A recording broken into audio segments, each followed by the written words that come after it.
Bismillah ar-Rahman ar-Rahim.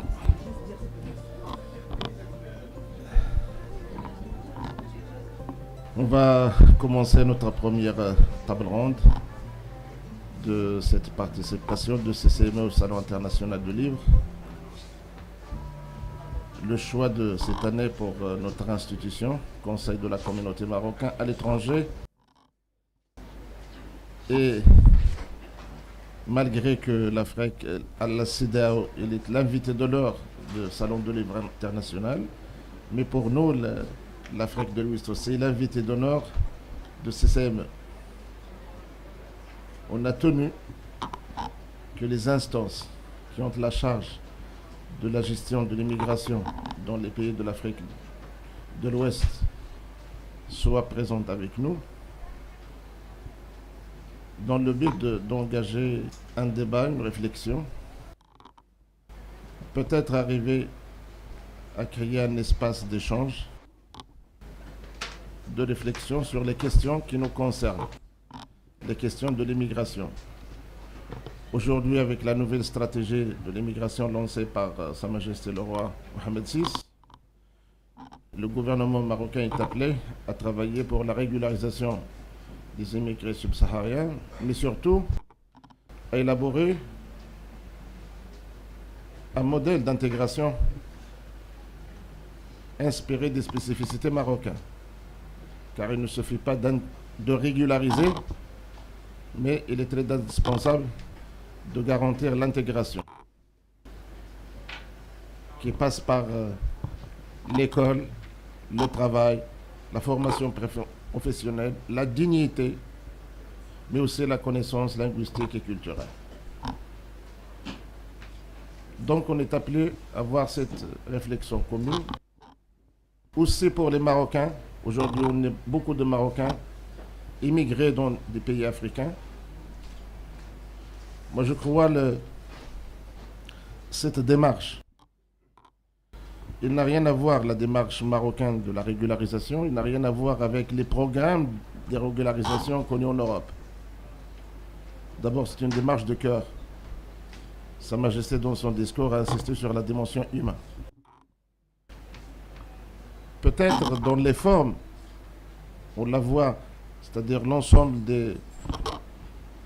une grande partie du gouvernement qui a la charge de travailler sur ce dossier, à commencer par l'intérieur, le ministre marocain, de la communauté marocaine de l'étranger, évidemment le Conseil national des droits de l'homme, la délégation interministérielle aux droits de l'homme, c'est-à-dire une partie importante des institutions nationales et gouvernementales qui sont appelées à travailler sur ce dossier. Pour vous dire l'importance qui occupe cette question au sein de la politique de notre pays.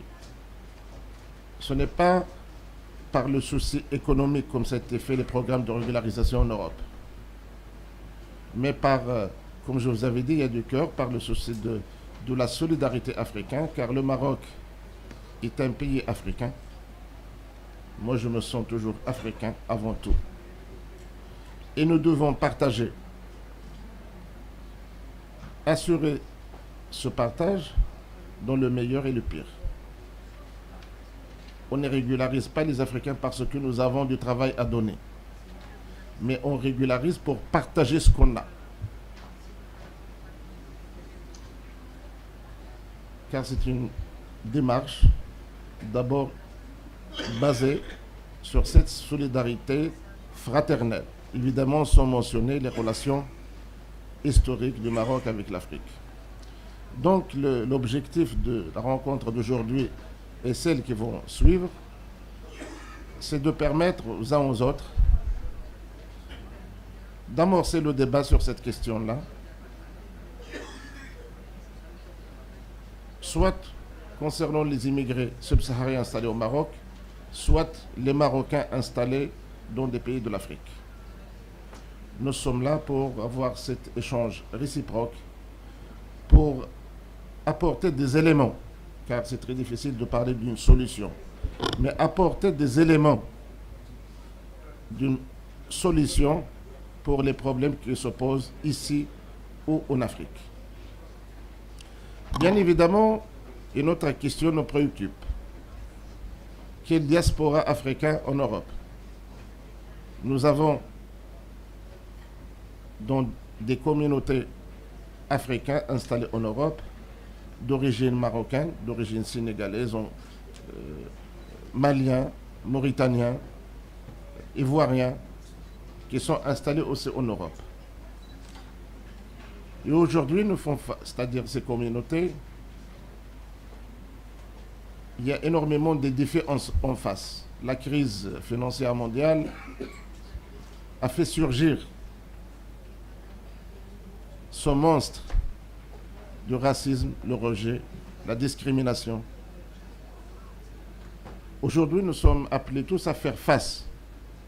Mais on ne peut pas faire face à ce phénomène de radicalisation d'une partie des sociétés européennes, car je ne généralise pas, une partie des groupuscules, mais aussi dans des sociétés européennes, il y a beaucoup de gens qui respectent, qui partagent, qui font des signes de solidarité, qui acceptent l'autre et qui favorisent même l'installation de l'autre et qui aident.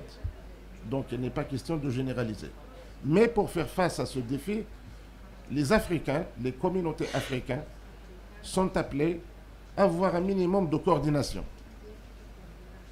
Un minimum de coordination et d'échange des pratiques ou des exemples bien réussis quelque part. Essayons de généraliser, c'est-à-dire des pratiques qui sont réussies dans un pays et on ne les a pas dans un autre pays. Créer une synergie entre nos différentes communautés, des espaces de coordination, car les problèmes, ils sont les mêmes. Et si je rajoute la question de co-développement, les communautés immigrées en Europe, aux États-Unis, au Canada sont appelées à œuvrer pour le co-développement du continent africain.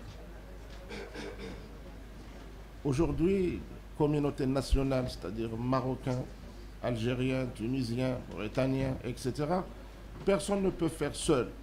Aujourd'hui, on a des grandes institutions. L'Union européenne est un grand bloc. Et il ne peut pas traiter avec des groupes. Il ne peut traiter qu'avec des grands groupements, des grandes fédérations et des grandes structures, des grandes organisations qui ont la charge de travailler sur ces questions de l'immigration et le co-développement. Donc notre objectif par cette activité est d'essayer d'amorcer le débat avec vous, de réfléchir en quelque sorte à haute voix, parce qu'on n'a pas de projet élaboré, mais de s'écouter les uns et les autres.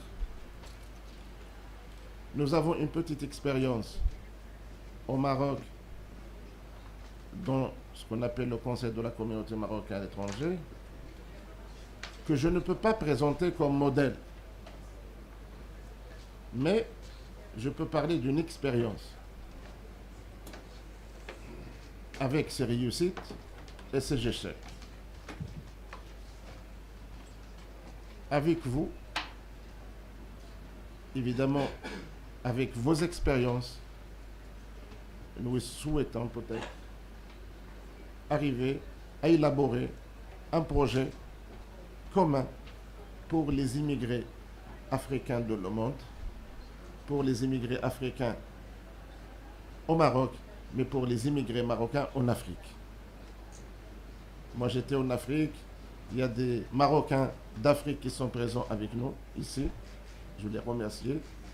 Il y a les responsables des différentes instances de l'immigration dans des pays de l'Afrique de l'Ouest. Je crois que c'est une occasion à saisir pour lancer cette discussion et ce débat. On n'est pas là pour faire peut-être des discours académiques, parce que ce n'est pas l'objectif, mais juste de parler de nos expériences et qu'est-ce qu'on a fait et peut-être qu'est-ce qu'on souhaite faire. Le Conseil de la communauté marocaine reste à votre disposition, à l'écoute de vos conseils, de vos remarques, de vos, évidemment, vos expériences. Et j'espère arriver à la fin de ce débat à quelques pistes à explorer pour un meilleur avenir pour la communauté des immigrés. Moi, j'étais toujours un immigré, je le resterai. Je défendrai toujours la cause de l'immigration. Dans mes discussions ailleurs, j'essaie de dire aux gens, peut-être penser un seul instant, le monde sur l'immigration, qu'est-ce qu'il va devenir? Car c'est grâce à l'immigration qu'on a atténué, c'est-à-dire les problèmes qui existent aujourd'hui. Grâce à l'immigration qu'on a la connaissance de l'autre, qu'on a l'échange culturel, qu'on a le vivre ensemble, qu'on a cette tolérance. C'est l'immigration qui est une vraie valeur ajoutée pour les pays d'accueil, mais aussi une vraie valeur ajoutée pour les pays d'origine. Malheureusement, parfois, on cherche le bouc émissaire et on essaye de stigmatiser, diaboliser. Mais la réalité est autre chose. Et tout le monde aujourd'hui est dans le programme de c'est-à-dire de ce salon de livres. On a 50e anniversaire de l'installation de la main-d'œuvre en Belgique, mais aussi au Sénégal, en France. Et tout le monde fait le constat de la contribution réelle des communautés africaines, maghrébines, dans la prospérité de l'Europe.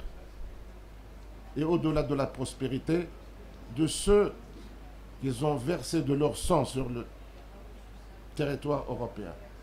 La Première Guerre mondiale, la Deuxième Guerre mondiale. Si on parle des Marocains, sujet que je connais très bien, c'était des volontaires pour combattre le nazisme et le fascisme. Au moment où on était colonisé par les Français. Mais on a préféré mettre la main dans la main de notre colonisateur pour défendre des valeurs humaines universelles. Donc ça, c'est très important. Nous sommes porteurs des valeurs. On n'a pas de leçons à recevoir. Je m'excuse parce que à la fois je suis ému par votre présence. Je suis content, évidemment. C'est un rêve pour moi de voir tous ces visages africains avec nous. J'ai toujours rêvé d'arriver à réunir autour de la même table des personnes qui travaillent et qui œuvrent pour le bien de l'immigration. Je ressens une grande satisfaction, aussi une joie immense. Vraiment, je suis ému. Au-delà des discours académiques et scientifiques, on reste des êtres humains. Alors, voilà, c'est l'émotion qui a fait que je suis ce que je suis aujourd'hui. Sans tarder, je donne la parole à Madame Matia Nyang de Sénégal et je lui demande de se présenter, qu'est-ce qu'elle fait avant de prendre la parole, et merci beaucoup. Je vous remercie. Je vous remercie infiniment, Monsieur le Secrétaire Général, pour déjà cette invitation qui est assez symbolique. Mais merci. Alors, je disais que je remerciais le Secrétaire Général du CCME pour l'invitation qui nous a été accordée tous ici et la possibilité qu'il nous a donnée aujourd'hui d'être là. Moi, je me présente, je suis Atia Nyang Aou, je suis sénégalaise actuellement en fonction au ministère des Affaires étrangères du Sénégal, plus au niveau de la direction des affaires consulaires. Indépendamment de ça, j'ai une expérience personnelle également de migrante pour ayant passé la moitié de ma vie à l'étranger, en Europe, plus particulièrement en France. Et étant de retour chez moi au Sénégal et pour pouvoir apporter quelque chose. Donc je disais tantôt, vraiment c'est une chance que nous avons aujourd'hui d'être là pour avoir l'opportunité, ne serait-ce que de se rencontrer et de parler d'un sujet, je pense, qui préoccupe aujourd'hui le monde entier. Parce que les migrations en Afrique et partout dans le monde, ça a toujours existé. Que ça soit au niveau de la colonisation, l'Afrique en ce moment recevait des transferts de l'Occident pour venir en Afrique. Et aujourd'hui, on constate un phénomène, l'effet inverse, une migration qui va plus vers les pays développés et qui quitte l'Afrique. Donc vraiment, cette opportunité peut permettre déjà d'échanger les expériences, comme l'a dit tout à l'heure monsieur le secrétaire général, et harmoniser. Parce que vous savez, chacun de chaque pays a sa politique migratoire ou a ses problèmes migratoires. Mais généralement, les problèmes que nous vivons dans la migration sont les mêmes. Donc, pour qu'on puisse trouver des solutions efficaces et efficientes, je pense qu'il faut favoriser ces genres de rencontres afin d'échanger les expériences, d'échanger les pratiques et d'harmoniser justement cela pour que ce qu'il a dit tout à l'heure, c'est fondamental. Parce que quand on parle avec l'autre aujourd'hui, que ce soit les États-Unis ou l'Union européenne, on parle avec des entités. Je veux dire, quand on parle avec des entités et qu'on est simplement un État, on n'a absolument pas de poids. Donc, vraiment, je pense que avoir ce genre le commencer de manière informelle, et j'espère demain que les États vont suivre, je pense que c'est une excellente chose. Donc, pour cela, vraiment, je remercie le CCME de nous avoir donné cette possibilité. Moi, je vais plus axer mon intervention sur la migration. C'est une petite partie du développement, mais à travers les femmes, ce qu'apportent les femmes dans la migration internationale. Déjà, je pense que je ne vais pas trop aborder sur le jeu parce qu'il y aura la migration féminine qui va revenir, mais il est important de rappeler que la migration féminine aujourd'hui en Afrique représente quasiment 50% des migrants. Et ça, c'est un taux, je pense, qui est très important parce que il n'y a pas eu beaucoup d'études sur la migration féminine et on a toujours l'impression que cette migration était anciennement, parce qu'avant les années 80, on se disait que cette migration était souvent une migration d'accompagnement, c'était des regroupements familiales, parce qu'on allait rejoindre, les femmes allaient rejoindre leurs conjoints un peu partout. Donc, ça veut dire que c'était une migration qui était subie, qui était passive. Alors qu'aujourd'hui, on constate que cette migration a fondamentalement changé de visage. Pour savoir justement maintenant l'apport qu'elles peuvent apporter au niveau de leur pays d'origine ou voire au niveau de leur pays d'accueil, il faut savoir qui immigre, pourquoi immigrer et comment après l'apport qu'elles peuvent apporter. Donc je me cantonnerai aussi sur le cas du Sénégal parce qu'on est aussi dans une expérience, dans des échanges et je pense qu'il est important de voir le visage de l'immigration sénégalaise à travers le monde. Donc je présenterai trois cas d'immigration sénégalaise et leur apport au niveau du Sénégal, mais également de la société d'accueil qui les accueille, que ce soit en Europe ou dans le Golfe ou en Asie, etc. Donc je prendrai d'abord le cas de nos migrantes sénégalaises qui sont parties dans les années 80 jusqu'à 90, qui ont immigré entre l'Europe et les États-Unis. Souvent, comme je l'ai dit tantôt, c'était pour aller rejoindre des conjoints. Et arriver là-bas, les études généralement qui ont été faites, c'est pour voir est-ce qu'elles sont bien intégrées, est-ce qu'au niveau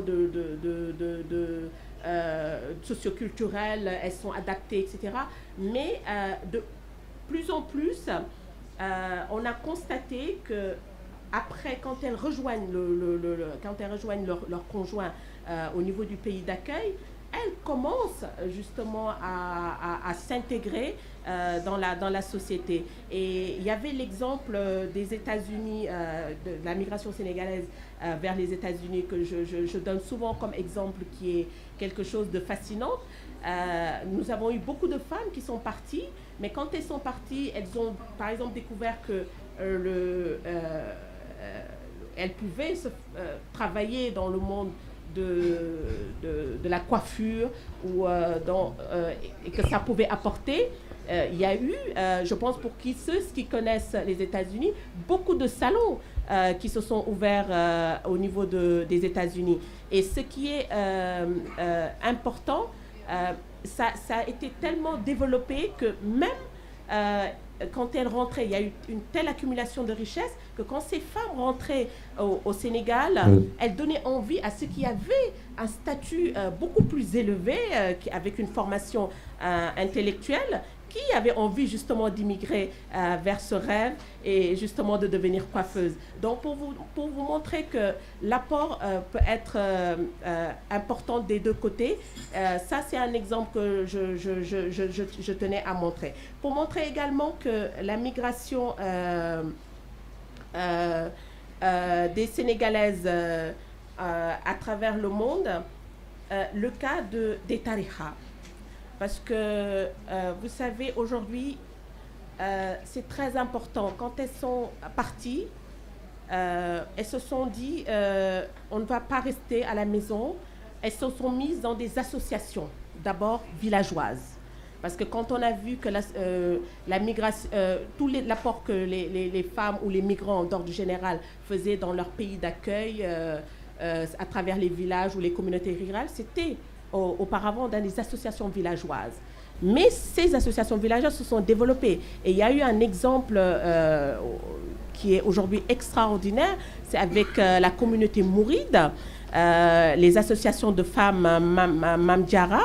Ce sont des femmes aujourd'hui qui se sont organisées en tontine, des systèmes de tontine qui travaillent et qui cotisent. En cotisant, déjà, elles ont pu investir dans le pays d'accueil. Parce que quand on investit, quand on est quelque part, je pense qu'il faut trouver un environnement qui peut vous permettre de vous intégrer, à la fois de pouvoir aussi maintenir sa culture. Et ça, ce qu'elles ont fait, la communauté mouride est fondamental. Elles ont créé, autant les femmes et les hommes, mais je me contente vraiment sur l'exemple des femmes, elles ont créé des maisons qu'on appelle des Kër Serigne Touba. Kër Serigne Touba qui existe à Aulnay, à Taverny, qui existe notamment à Harlem et un peu partout, récemment qui a ouvert au Gabon, des instituts qui permettent, qui ne sont pas seulement pour les membres de la tariqa, mais des maisons qui deviennent in fine des maisons du Sénégal, où on peut justement apprendre cette culture sénégalaise, où on peut intégrer justement à une génération qui ne connaît pas le pays d'origine, tout ce qu'il y a à savoir. Donc je pense que c'est un aspect de développement qu'elles ont pu instaurer dans ces pays d'accueil qui est fondamental. L'autre aspect au niveau du pays d'accueil plutôt, c'est que indépendamment de ces investissements qu'elles font dans ces pays d'origine, elles créent également de la richesse. Pour principalement des femmes, aujourd'hui, les plus grandes coopératives d'habitat, dans le rapport FUNIAP, on a vu que les femmes gabonaises investissaient énormément dans l'habitat, mais aujourd'hui, les plus grandes coopératives d'habitat de la diaspora sénégalaise, elles sont gérées par des associations féminines. Donc, elles investissent énormément dans l'immobilier dans leur pays d'origine. Et ça, je trouve que c'est fondamental. Parce que quand on étudie généralement l'immigration, on se dit, c'est les transferts de fonds. Quel est l'apport du développement de cette migration? C'est les apports de fonds.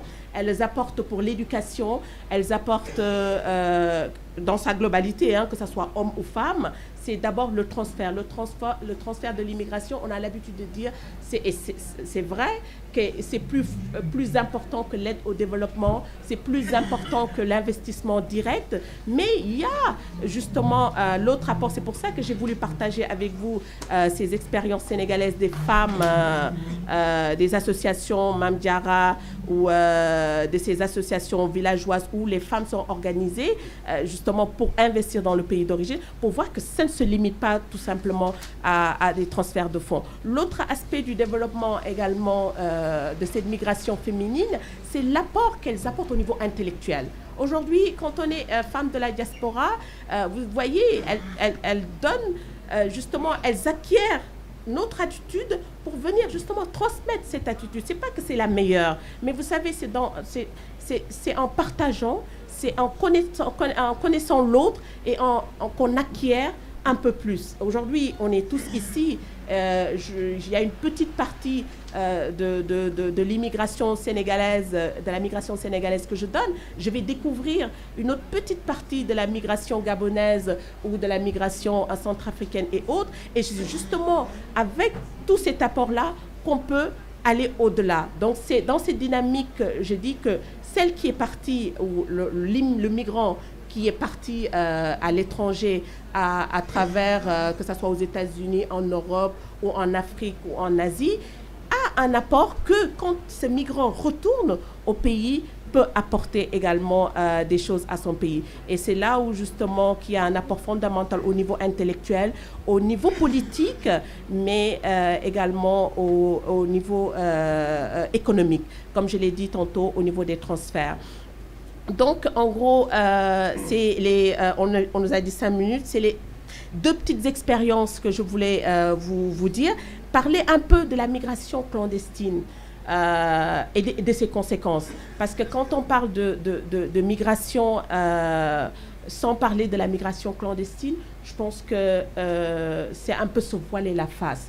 Parce que c'est ça aussi le plus gros problème de la migration. Et là, je voulais un peu partager une expérience, une étude qui a été faite sur les femmes de Rufisque, Thiaroye et de Yarar, avec l'immigration des pirogues, pour constater est-ce que les femmes, parce qu'on dit oui, 50% de femmes migrent, mais est-ce qu'elles prennent toujours les mêmes voies que les hommes? Est-ce que les femmes partent, s'aventurent aussi dans les pirogues?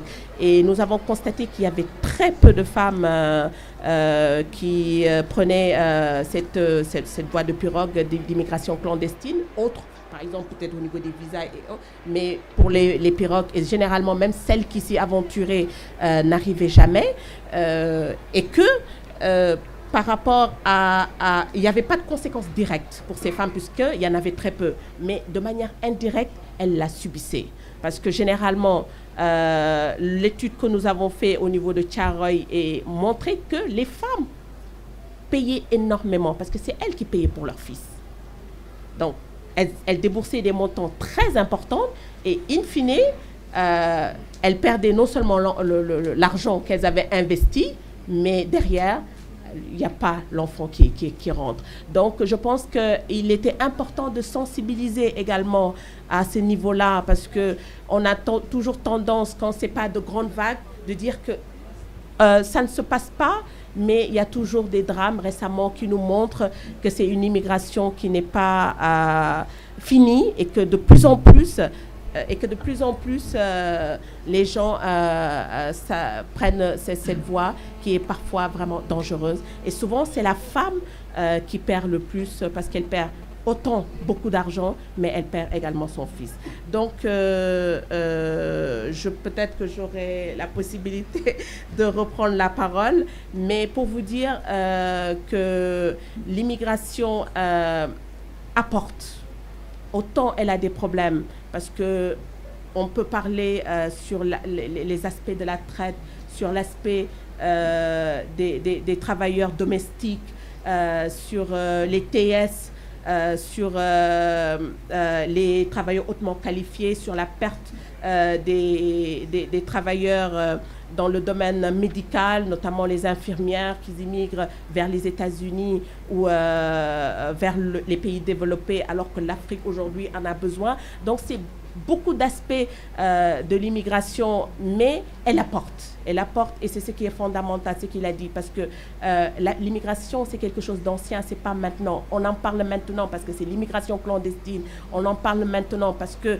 certains pays, les pays développés se ferment sur elles-mêmes, ont des lois qui contraignent, parce qu'il y a des visas, on ne peut plus rentrer comme on veut, il y a des cartes de séjour, ce n'est plus facile. Au passage, je remercie et je félicite parce que ça a été très courageux pour le Maroc, parce qu'on sait que c'est un pays à la fois de transit, mais un pays d'accueil qui reçoit énormément.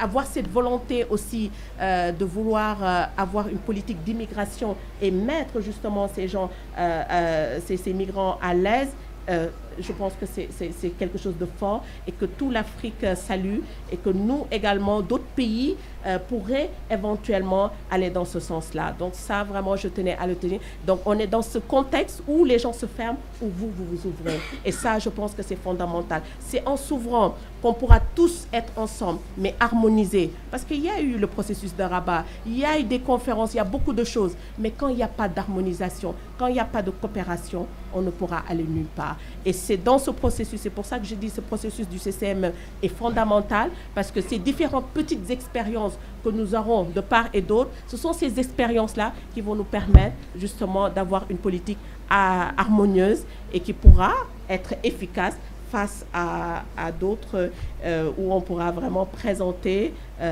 devant peut-être la Communauté européenne ou d'autres organisations où on sera beaucoup plus efficace et efficient. Voilà, je vous remercie.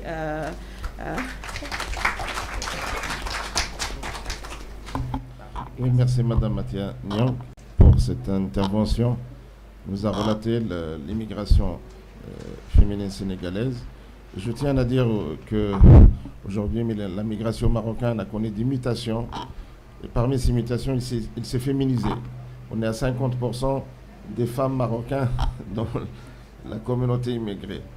On a souvent tendance à occulter la contribution des femmes dans le développement, dans même aussi la vie des communautés à l'étranger. L'année dernière, en septembre, à l'occasion de l'inauguration d'une mosquée à Strasbourg, j'avais demandé de reconnaître la contribution financière des femmes musulmanes dans la construction des mosquées en Europe. Il n'y a pas une seule mosquée qui a été construite sans l'argent des femmes. Donc, c'est-à-dire la femme est toujours présente, même dans un domaine qu'on croit réservé à l'homme. Voilà, je passe la parole à M. Abdoulaye Konaté de Mali. Je lui demande de se présenter, mais aussi de peut-être respecter le délai de 5 minutes pour qu'on puisse échanger par la suite avec la salle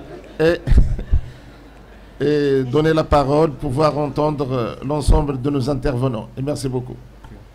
Merci, mesdames et messieurs, bonjour. C'est un plaisir d'être parmi vous pour échanger sur les expériences du Mali, sur les questions de migration. Je suis Abdoulaye Konaté, je dirige le Centre d'information et de gestion des migrations à Bamako. Et je suis également coordinateur du programme Mobilité et Migration pour le développement. Donc ça fait que je travaille beaucoup sur les questions de mobilisation de la diaspora. Et je rappelle que le projet s'inscrit dans le cadre de l'approche globale de migration. Vous savez que cette approche globale de migration a été actée ici au Maroc, à Rabat, exactement le 11 juin 2006. Et mon projet est la traduction opérationnelle de cette approche globale de migration. C'est une approche qui met en question, qui met en adéquation les questions d'emploi, de formation professionnelle, de développement, de lutte contre la pauvreté. Donc bref, c'est une approche qui s'attaque aux déterminants même de la migration. Le Mali est, comme vous le savez, un pays de forte tradition migratoire.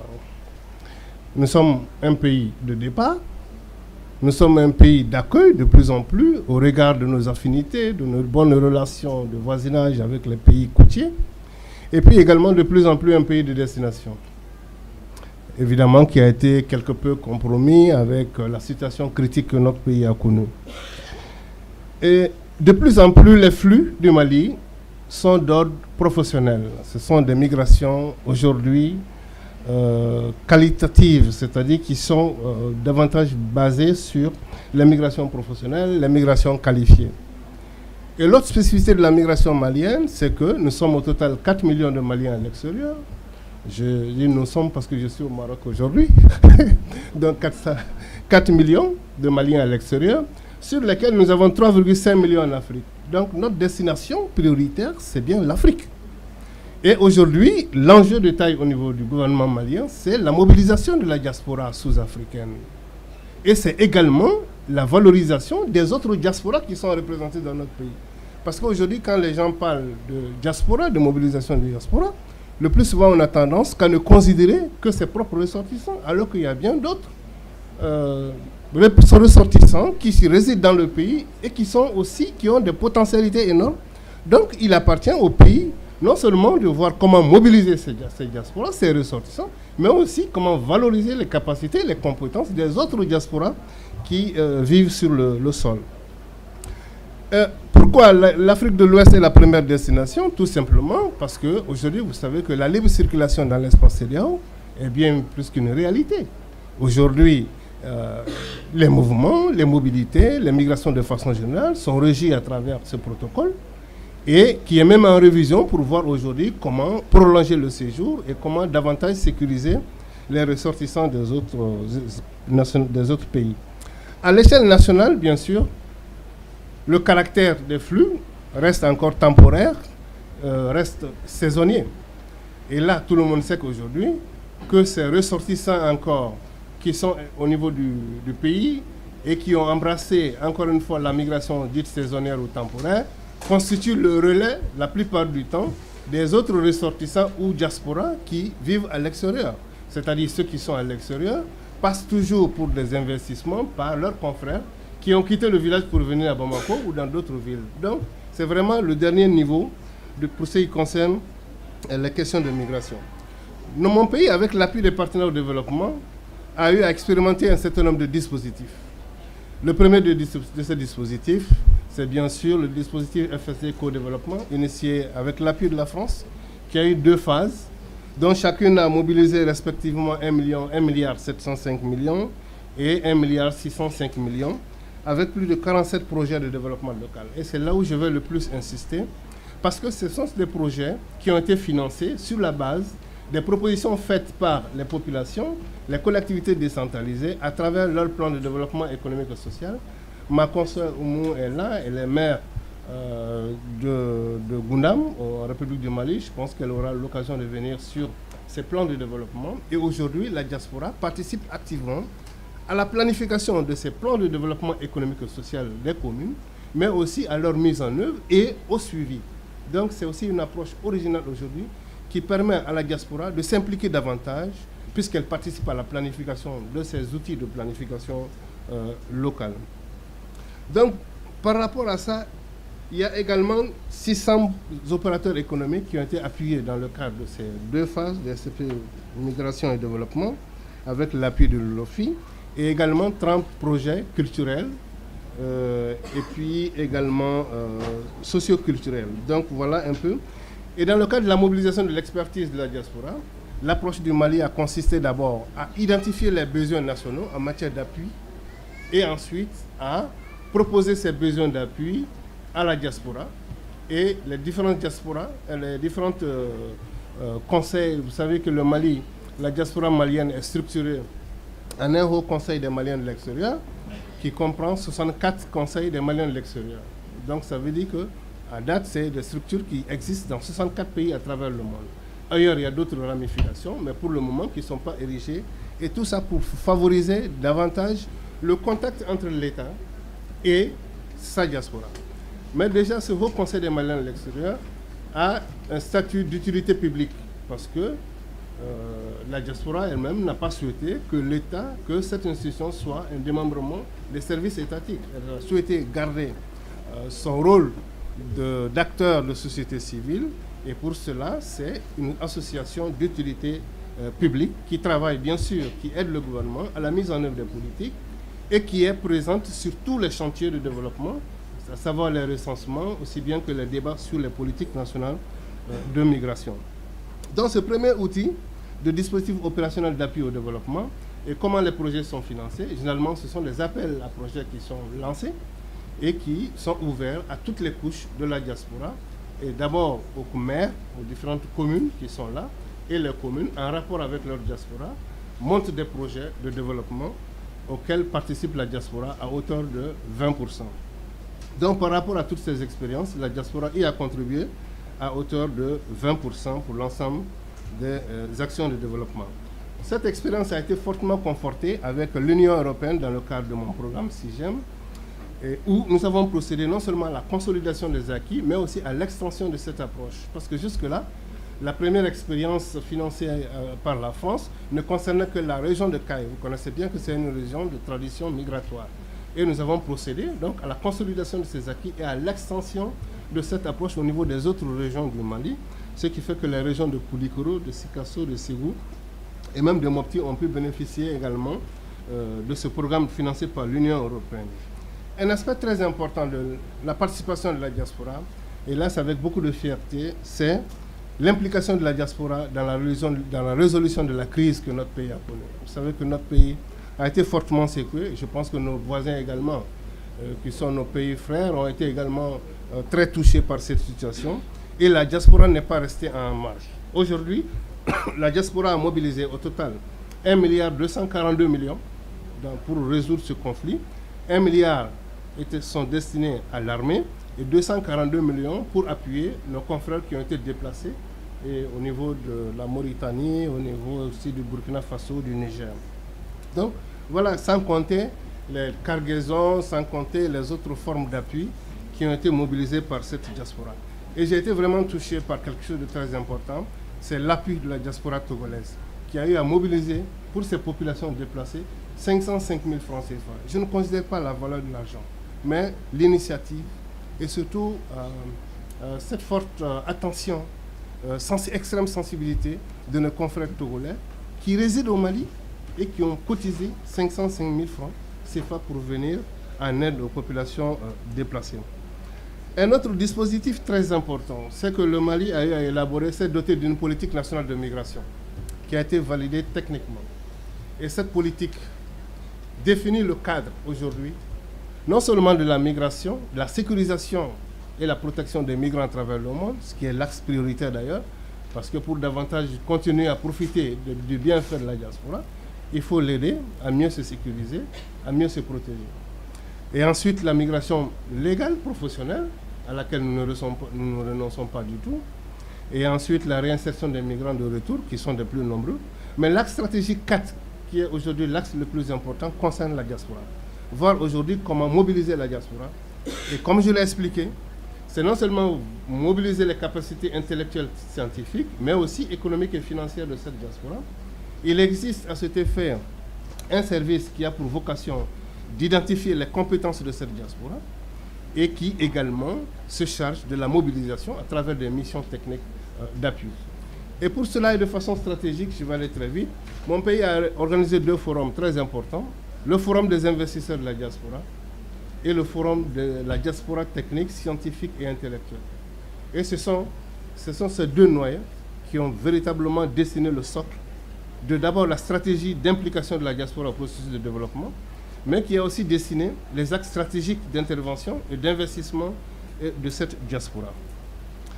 Je vais également terminer par ça. Il y a d'autres dispositifs qui existent à la fois au Mali et au Sénégal.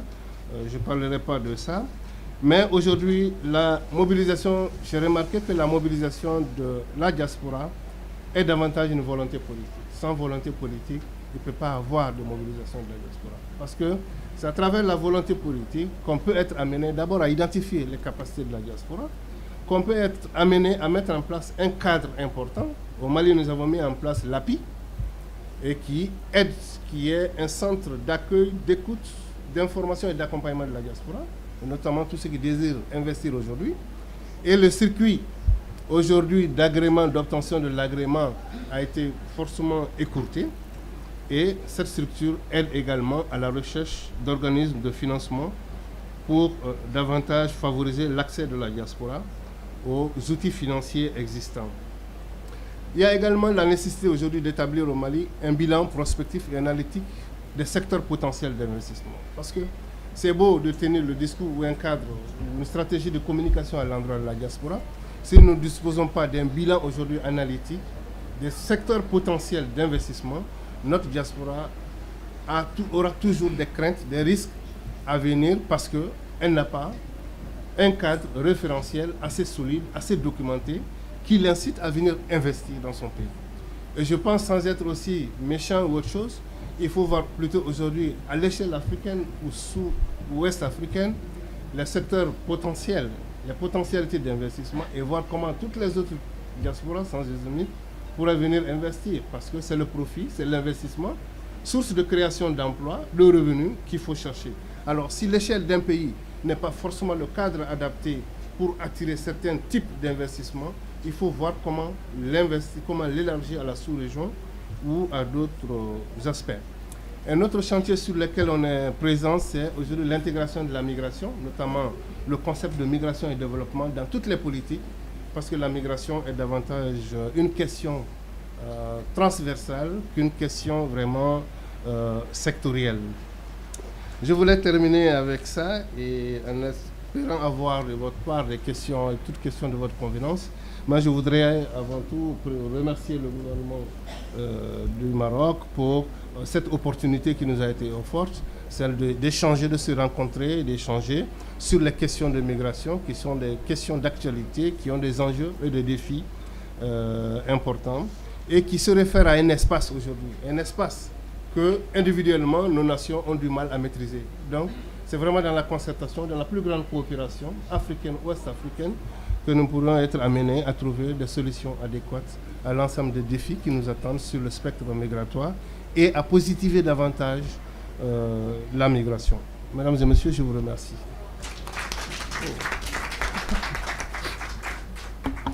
Merci pour M. Abdallah Konaté qui nous a parlé de l'expérience malienne et nous constatons que nous avons beaucoup à apprendre des expériences des uns et des autres.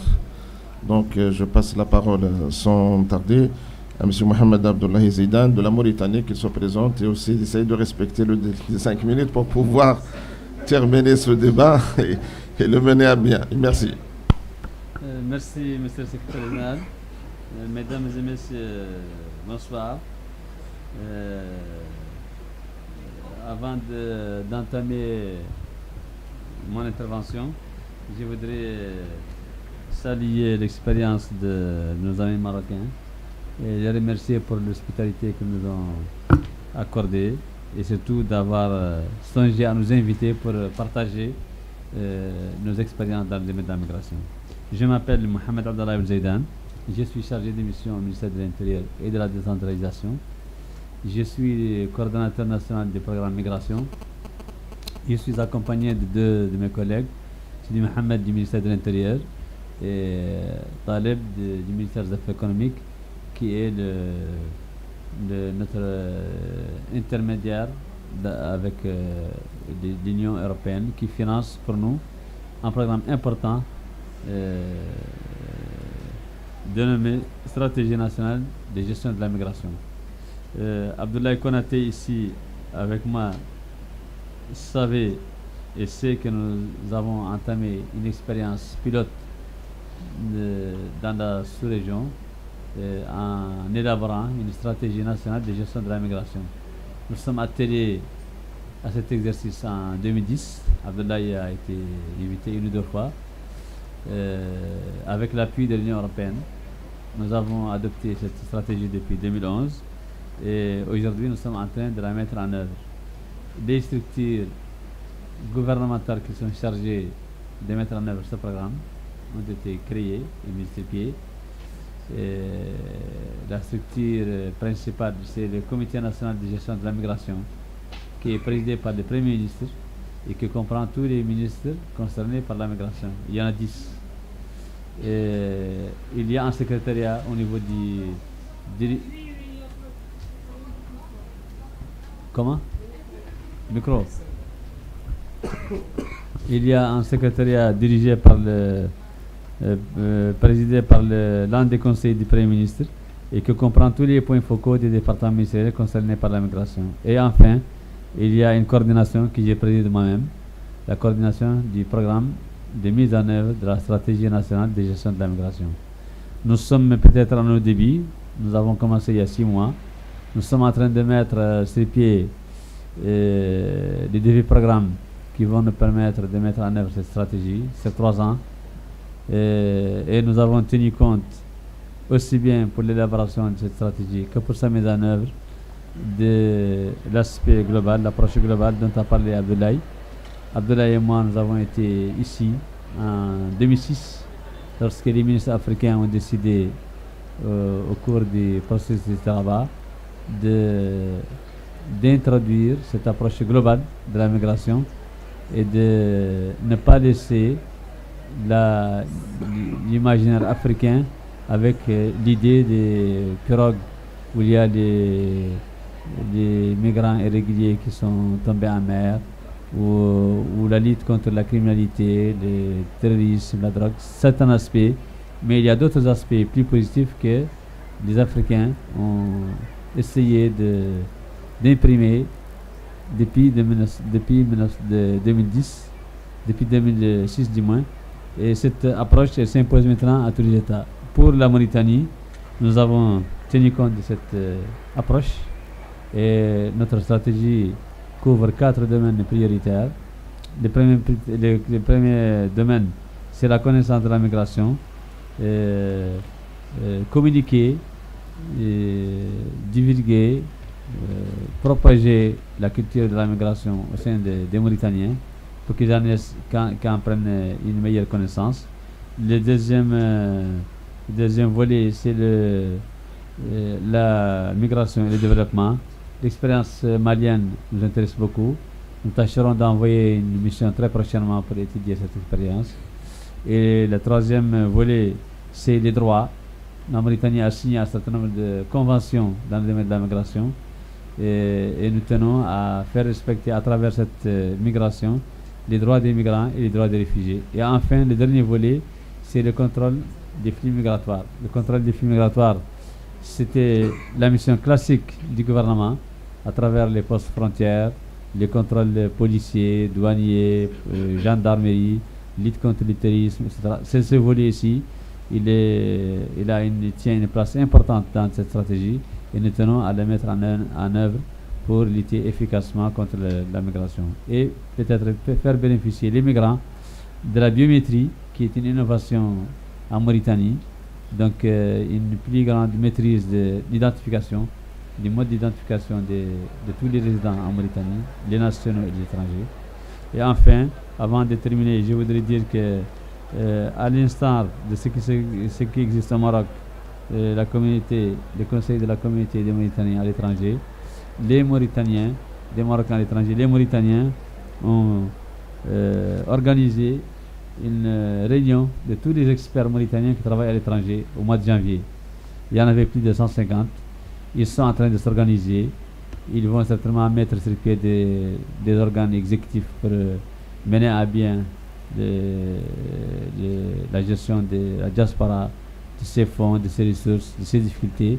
Et dans le cadre de notre stratégie, nous avons un volet important avec le ministère des Affaires étrangères qui procédera au recensement des étrangers à l'étranger et peut-être avec les experts et les ressources humaines que nous avons à l'étranger, organiser des réseaux pour amener les Mauritaniens à investir en Mauritanie au lieu de laisser les économies individualisées et micro-économisées. Donc qu'on les incite à faire des projets de développement en s'inspirant de toutes les expériences que nous pourrons obtenir auprès de nos partenaires et de nos amis. Ceux qui souhaitent avoir des plus amples informations, dans la fiche de circulation, vous mettrez vos emails et nous tâcherons de vous communiquer les informations nécessaires. Je vous remercie. Merci pour M. Mohamed Abdullahi pour aussi nous avoir éclairé sur cette expérience mauritanienne riche évidemment, on découvre que c'est vrai, cet espace qui peut être notre rêve de débat et d'échange, il devient indispensable plus que jamais, parce qu'on a des expériences riches dans chaque pays d'Afrique. Si on crée une synergie entre toutes ces expériences, il y aura beaucoup de chances de réussir à résoudre pas mal de problèmes, à faire face aux défis, mais aussi à contribuer pour le développement de notre continent et être une vraie valeur ajoutée pour nos pays respectifs.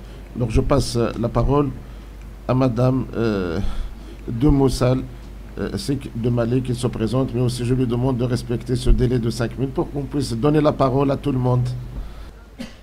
Merci beaucoup. Je suis Oumou Salsek, je suis maire de la commune urbaine de Goundam dans la région de Tombouctou. Et mon frère Konaté, qui est quand même un des pères de la migration et des questions de la diaspora au Mali, a vraiment fait une très belle contribution pour vous éclairer sur aujourd'hui la situation de la diaspora, mais aussi les contributions dans le développement du pays. Mais en tant qu'élu local et en tant que femme d'une zone très difficile qui connaît aujourd'hui une crise qui dépasse les frontières du Mali, je vais quand même vous donner mon avis par rapport à cette question. Et pour commencer, puisqu'on parle de diaspora, je vous dirais qu'au Mali, on peut scinder la diaspora en deux. Celle du Sud, celle du Nord. Et puisque aujourd'hui, les questions du Mali se situent à ces deux niveaux. Quand on parle du Mali, on vous dira le Nord, on vous dira le Sud. Et je vais revenir sur aujourd'hui, celle qui vraiment, cette diaspora, la première, celle du Sud, qui contribue efficacement et considérablement au développement du pays. Et je pense que c'est de cette diaspora que M. Konaté a parlé. Et cette diaspora aujourd'hui vient dans sa majorité, je parle toujours sous son contrôle, de la première région du Mali, Caille. Et effectivement, elle a axé son accompagnement sur sa contribution sur surtout les questions sociales, donc les services sociaux de base, ce qui veut dire tout simplement qu'aujourd'hui au Mali, comme à l'instar des autres pays africains, notre grand problème c'est la pauvreté. 60% des populations sont pauvres, mais aussi, et ce qui est une cause aujourd'hui, la principale cause de départ des Maliens. Mais cette diaspora a compris cela et a décidé d'intervenir à la place du gouvernement, sinon accompagner le gouvernement à renforcer l'existant. Puisque vu que notre pays fait partie des pays les plus pauvres, entre guillemets, même si nous avons quand même beaucoup de potentialités, même si nous avons beaucoup de ressources, on reste quand même un pays pauvre. Et ça veut dire qu'ils interviennent plus dans la santé, l'éducation, l'eau potable. Et ils commencent aussi à investir, comme l'a dit Konaté, effectivement dans d'autres secteurs qui ont un impact visible sur l'économie. Quand on sait qu'aujourd'hui, que ce soit dans le privé, parce qu'ils commencent à rentrer et s'intéresser aux entreprises privées, donc ça crée de l'emploi, ça crée des ressources, ils payent des patentes, ce qui renforce aujourd'hui le budget national. Mais aussi, ils commencent à s'investir dans le domaine de l'agriculture, de l'élevage, même si c'est timide, c'est quand même des bons exemples. Et nous avons des communes aujourd'hui qui ont pu résoudre le problème de synergie dont Mme Atia parle. Il faut aujourd'hui trouver la solution pour qu'il y ait une vraie synergie d'acteurs, je crois, et d'actions, ce qui est très important. Et des communes telles que la commune de Konyakari, où vraiment il y a un vrai partenariat entre l'État, les collectivités locales et la diaspora. Cela est très important et c'est un exemple, je pense que la diaspora aujourd'hui, le CCM doit aussi saisir pour essayer de le multiplier à l'échelle vraiment sous-régionale. Et je voulais aussi parler de quelques forces de cette diaspora. Je pense qu'une des forces aujourd'hui de la diaspora, c'est la diversité culturelle. La diversité aujourd'hui et le brassage culturel qui quand même est très important, non seulement dans l'appui au développement, mais aussi à pouvoir aujourd'hui, ça peut être un socle pour pouvoir amener l'Afrique à une stabilité. Parce que quand on parle de développement, vous me comprenez, je viens du Nord, je viens d'une zone où il y a une crise. Et aujourd'hui, le Mali est en train de chercher une solution pour vraiment ramener le Mali sur pied. Donc, ce qui m'amène à vous dire que quand on parle de développement, obligatoirement, il faut parler de sécurité. Et très souvent, les gens pensent que la sécurité est une question militaire. Mais avec l'expérience, on a compris qu'aujourd'hui, elle est plutôt civile. Et elle doit être civile aussi. Parce qu'avant qu'on aille vers les armes, je pense que si nous avons, aujourd'hui je parlerai seulement de la diaspora, qui pour moi est très importante dans le processus, et qui est un trait d'union, sinon qui peut être un trait d'union entre les pays d'Afrique, mais aussi entre l'Afrique et ses autres partenaires dans le monde.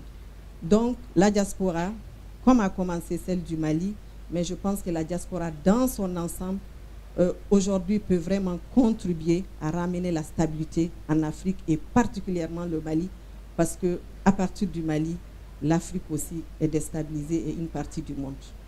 Et cela m'amène à vous parler de cette autre frange de la diaspora qui vient du nord du Mali. Et quand on voit le problème du Mali aujourd'hui, ceux qui ont pris les armes sont venus de la Libye, ils sont venus d'ailleurs. Et ceux qui sont les chefs de guerre aujourd'hui sont à cheval entre le Mali, l'Algérie, la Libye. D'autres font partie. Mais aujourd'hui, cela m'amène tout simplement à poser la question de pourquoi cette diaspora a pris un autre chemin que celle de la diaspora du Sud. Et c'est vrai qu'ils sont partis parce que c'était difficile, c'est les mêmes causes qui les ont fait partie, mais le retour n'a pas été le même. Ceux-là sont venus avec dans la poche, ou bien étant là où ils contribuent au développement du pays. Ceux qui sont revenus aussi sont venus investir et accompagner ou vraiment assister le pays. Mais ces autres-là sont venus avec des armes dans les bagages. Donc je dirais que les autres sont venus avec des bagages. Ceux-là, les bagages, la place des bagages, c'était des armes.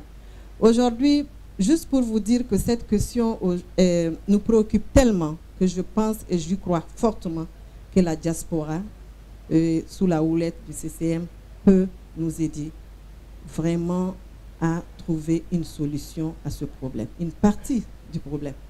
Et créer, sûrement que vous êtes déjà en réseau, sinon essayez d'élargir ce réseau à cette partie de cette diaspora perdue, qui n'est pas peut-être identifiée, qui n'a pas été identifiée à temps. Il fallait qu'ils prennent des armes pour qu'on sache sûrement qu'ils existent.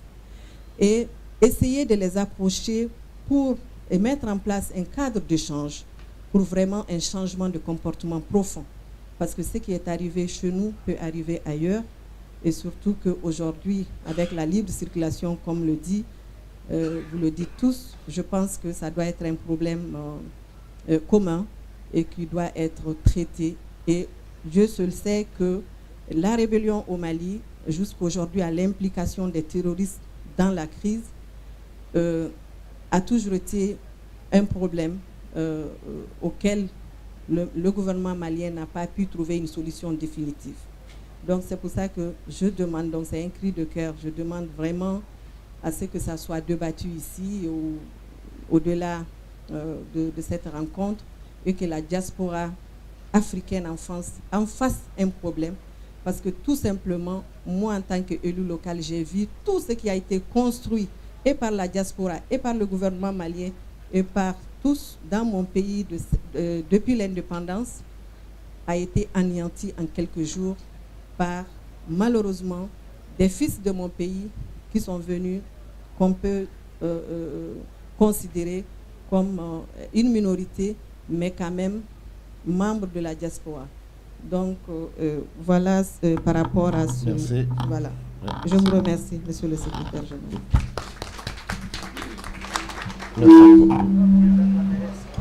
Merci pour madame qui nous a essayé de nous parler de l'expérience de la diaspora dans le développement local, mais aussi comment cette diaspora peut être un élément de stabilité, de sécurité, de paix et de prospérité de l'Afrique. Mais évidemment, la question culturelle est un élément essentiel. J'ai toujours parlé avec des membres du gouvernement pour dire qu'il ne suffit pas d'avoir un programme de régularisation, il faut avoir un modèle d'intégration, mais aussi il faut avoir une vraie politique d'interculturalité, que nos sociétés aujourd'hui doivent assumer cette dimension du pluralisme, de la diversité, d'interculturalité, et évidemment l'ouverture sur l'autre. C'est très important. Et merci beaucoup. Je donne la parole aussi à M. Isiaka Konaté, notre cher ami de Côte d'Ivoire. Merci. Merci beaucoup, Monsieur le Secrétaire général. Mesdames et Messieurs, en intervenant après tout le monde, cela rend mon intervention d'autant plus difficile qu'il y a le risque de répétition. Alors je vais faire vite bien, j'espère. C'est d'abord remercier le CCME, le Conseil, pour l'occasion qu'il nous donne de nous exprimer sur le phénomène de la migration et les perspectives de développement. Alors en ce qui concerne la Côte d'Ivoire, nous sommes en retard sur le phénomène de gestion de la migration et de la prise en compte de la diaspora dans le processus de développement. C'est la raison qui explique notre présence ici au Maroc, pour copier justement un exemple réussi. En Côte d'Ivoire, nous sommes partis d'être un pays de forte immigration. La Côte d'Ivoire a un taux d'immigration d'autour de 20%, à avoir nous-mêmes énormément de ressortissants qui sont partis vers l'étranger, essentiellement vers les pays de l'OCDE. La diaspora ivoirienne aujourd'hui est estimée à environ 5,4% de la population ivoirienne, ce qui est estimé à environ 1 248 000 personnes réparties comme suit. Nous avons 60% de nos ressortissants en France, nous en avons 21% aux États-Unis, nous en avons 8% en Angleterre, nous avons 8% en Italie et 3% dans un pays ami frère que j'aime beaucoup, le Sénégal. Donc c'est ainsi la répartition de la diaspora ivoirienne. Alors, il faut impliquer cette diaspora dans le développement. Ce phénomène est nouveau. Il intervient à l'arrivée du président Alassane Ouattara qui a estimé qu'il fallait impliquer tous les Ivoiriens dans le processus de développement de la Côte d'Ivoire. Alors, comment faire cela lorsque nous n'avions pas d'expérience en matière de gestion de cette diaspora? Alors, notre ministère, le ministère de l'intégration africaine et des Ivoiriens de l'extérieur, a été mis en mission justement pour regarder autour de la Côte d'Ivoire les exemples réussis. Nous savons que le Mali a un bon exemple, nous savons que le Sénégal a un très bon exemple, nous savons surtout que le Maroc a une expérience incroyable dans ce domaine, avec notamment déjà depuis 1984, le Maroc essayait déjà la situation des députés, des ressortissants marocains à l'étranger, ici, qui est un projet qui a été abandonné, mais ça montre justement l'expérience qu'ils ont dans ce domaine. Nous pensons qu'il faut insérer la diaspora et nous pensons qu'il faut créer un cadre légal d'implication de la diaspora. C'est ainsi que dans les mois à venir, la Côte d'Ivoire va organiser ce qu'on va appeler le Forum de la diaspora. Ce sera une réunion à laquelle nous allons convier toutes les organisations de la diaspora ivoirienne à travers le monde, et ces organisations devront venir débattre des thèmes précis. La question de la double nationalité. Nous sommes aujourd'hui un pays qui a connu énormément de difficultés, et lorsque vous parlez de double nationalité, d'aucuns pensent que vous parlez de bétail électoral, entre guillemets. Et donc, pourtant, le phénomène de la double nationalité est un phénomène très important. Comment impliquer la diaspora si on refuse de prendre en compte la double nationalité? Il y a aussi ce que la Côte d'Ivoire fait, qu'on appelle Diaspora for Growth. Diaspora for Growth, c'est la diaspora pour la croissance. Et c'est une opération qui est organisée conjointement avec le CPC, qui est le Centre de promotion de l'investissement en Côte d'Ivoire. Et dans Diaspora for Growth, nous choisissons les pays de forte concentration des Ivoiriens. Ce que nous cherchons à faire, c'est capter justement l'investissement de la diaspora nous organisons 3 journées autour desquelles nous leur montrons les secteurs dans lesquels il faut investir en Côte d'Ivoire. La première édition de Diaspora for Growth a eu lieu le 22 juin à Paris. Et au cours de cette réunion, nous avons pu avoir en intention d'investissement de la diaspora ivoirienne établie en France et dans les pays environnants autour de 9 milliards d'intentions d'investissement, ce qui est énorme.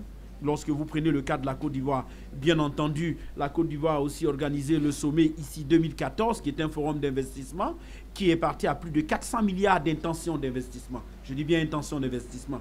Bien entendu, c'est différents éléments qu'il nous faut prendre en compte, mais nous pensons surtout que pour créer une dynamique nouvelle en faveur de la diaspora, afin de l'intégrer dans le développement du pays, il est important de créer un cadre légal. Donc il faut créer un comité interministériel où tous les ministères se retrouvent. Parce que, comme disaient nos amis du lycée, lorsque vous voulez enfoncer un clou, le plus important n'est pas de taper fort, mais de taper sur le clou.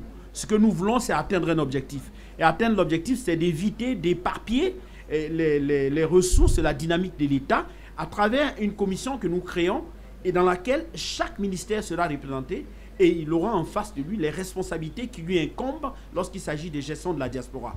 Je viens de recevoir aussi, pendant que je vous parle, le mail concernant le salon de l'habitat que la Côte d'Ivoire va organiser à destination de la diaspora ivoirienne.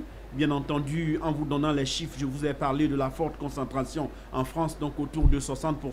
Ce premier sommet de l'habitat aura lieu en France. Alors, la Côte d'Ivoire a des projets de logements sociaux, certains sont même faits par des compagnies marocaines, et nous allons nous déporter vers la France avec les 39 promoteurs immobiliers qui ont été encouragés par l'État de Côte d'Ivoire. L'État leur dit, nous allons ouvrir un compte, il ne peut pas toucher à ce compte, ils garantissent qu'au demeurant, les personnes de la diaspora qui vont payer de l'argent à ces organismes auront leur logement.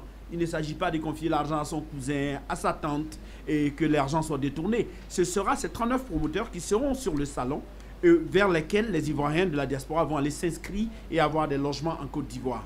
La Côte d'Ivoire envisage également de créer un fonds d'aide au retour et à l'installation.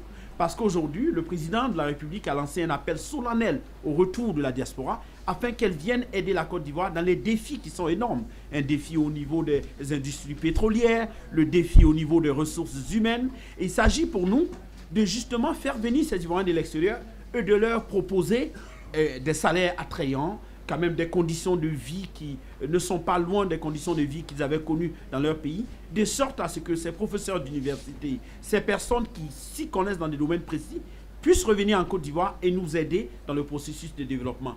Nous pensons également en Côte d'Ivoire que l'un des éléments fondamentaux de ce retour, c'est justement la prise en compte de cette particularité de la diaspora qui va bien au-delà des considérations ethniques. La diaspora va au-delà des considérations culturelles, elle va au-delà des considérations politiques.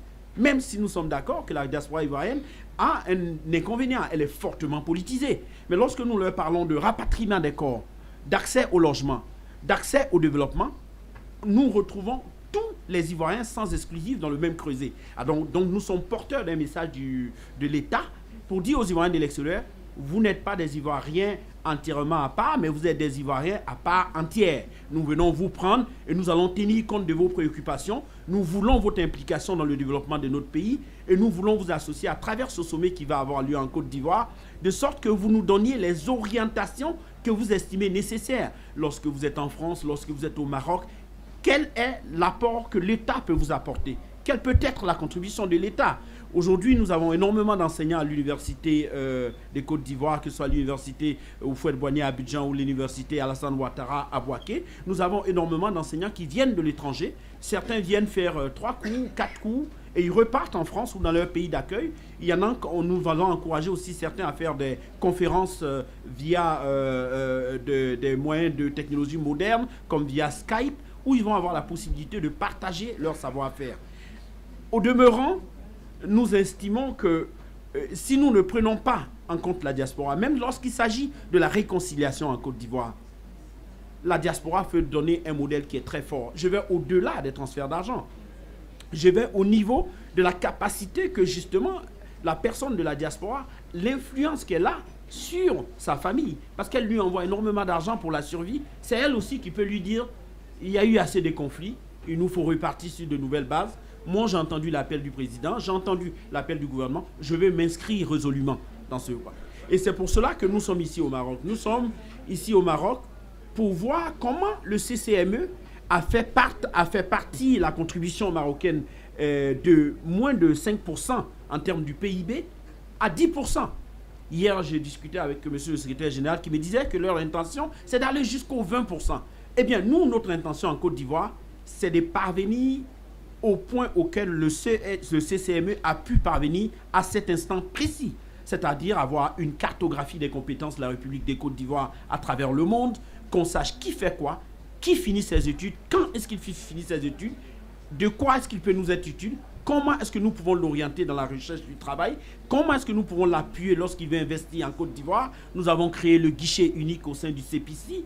Il y a toutes les informations. Vous pouvez créer une entreprise aujourd'hui en Côte d'Ivoire en 24 heures. Vous rentrez dans un bâtiment, tous les services présents pour la création de cette entreprise sont présents dans un bâtiment. Eh bien, nous sommes en retard en termes de gestion de la diaspora, mais nous ne sommes pas en retard en termes d'innovation parce que nous avons énormément de chance. C'est de copier sur les exemples des pays qui ont réussi dans des domaines précis. Je vais terminer en vraiment remerciant tout un chacun. J'avais plusieurs notes, mais j'ai voulu faire sans les notes parce que je m'étais dit que le message était important. C'est surtout de remercier le CCME, de leur dire, à travers tous les partenaires qui sont ici, que vous serez invités cordialement en Côte d'Ivoire et d'encourager également le CCME à lancer cette idée de la création d'un forum des diasporas africaines. C'est très important. Il nous faut créer ce forum. Il faut que les Africains qui sont en Europe, ils sont victimes des mêmes problèmes. Le racisme est une réalité qu'ils connaissent, qu'ils soient marocains d'origine, qu'ils soient ivoiriens d'origine, qu'ils soient antillais d'origine. Il y a une réalité et qui ne les dépasse pas. Et cette réalité, la prise en compte de cette réalité n'est mieux débattue que dans un espace fort. Et l'espace fort, c'est un espace de groupe, comme le disent en anglais. Hein. C'est une team pour dire que together, everyone achieves more. C'est-à-dire ensemble, on atteint plus d'objectifs. J'en ai fini. Je vous remercie. Merci, monsieur Konaté, évidemment. Nous allons travailler pour la création de ce forum car nous croyons à notre destin commun. Voilà, je donne la parole à monsieur Nziengue Boussako du Gabon pour nous livrer son témoignage aussi et son point de vue. Merci. Bonjour, je me présente, monsieur Nziengue Boussou Tibus Armand. Je suis journaliste de formation, conseiller en communication au niveau du ministère de l'enseignement technique et de la formation professionnelle. Bien, j'ai écouté les interventions des uns et des autres. Ma contribution va peut-être aller un peu à contre-courant, mais c'est aussi un cas atypique et je me dis il serait aussi opportun que de réfléchir de ce genre de situation. Parce que quand j'ai écouté l'ensemble des intervenants, évidemment, la diaspora pour tous ces pays est une très bonne chose. A contrario de mon pays, le Gabon, on ne peut vraiment pas parler de diaspora gabonaise en tant que telle, parce que pour ce qui concerne les Gabonais de l'étranger, on parle uniquement d'étudiants. Et si on parle de gens, évidemment, il y en existe qui travaillent, mais le taux est très faible. Donc mon intervention va plutôt axée sur le fait qu'il y a une réflexion également à faire sur des pays comme le Gabon. Pourquoi? Parce qu'en termes où lorsqu'on parle d'immigration, le Gabon est un pays receveur. Et aujourd'hui, c'est peut-être pas officiel, mais les chiffres parlent de 30% d'expatriés dans mon pays. C'est dire donc que dans 10 ans ou 20 ans, vous voyez un peu ce qui va se passer dans un pays comme le Gabon, c'est que en gros les étrangers seront vraiment très nombreux dans notre pays. Et tout à l'heure, l'intervention de M. Konaté m'a interpellé. Parce que dans son intervention, la diaspora, c'est de bonne guerre, est une richesse vraiment pour un pays comme le Mali. Et les Maliens même du Gabon contribuent énormément au développement du Mali.